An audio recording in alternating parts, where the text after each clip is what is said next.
Welcome back, everybody. Today, I'm going to teach you how to change or add themes in Elementor. If you're looking to refresh your website's design or switch to a different layout, this process will help you install and activate a new theme that works seamlessly with Elementor.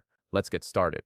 First, you'll need to go to your WordPress website dashboard and log in. Once you're in, look at the left side menu where you'll find various options for managing your site. Navigate to Appearance, then click on Themes. This section is where all your installed themes live and where you can manage which one is currently active on your website. On the Themes page, you'll notice an Add Theme button at the upper left corner of the screen. Click on it to open up the theme library.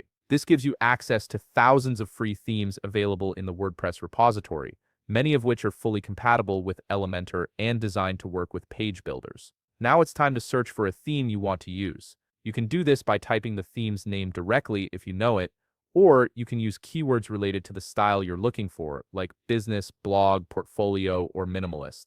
The search bar will filter results based on what you type, making it easy to find exactly what you need. Once you've found a theme that catches your eye from the search results, click the Install button on that theme. WordPress will automatically download and install it to your website. This process usually takes just a few seconds depending on your internet connection and the theme's size. After the installation is complete, you'll see an Activate button appear where the Install button was. Click Activate to make this new theme your active website theme. This instantly applies the theme's design and layout to your entire site. From here, you can start customizing it further using Elementor to build out pages exactly how you envision them. And that's it. You've successfully changed or added a new theme in Elementor that's ready for customization. If you found this video helpful, please leave a like, subscribe, and see you in the next video.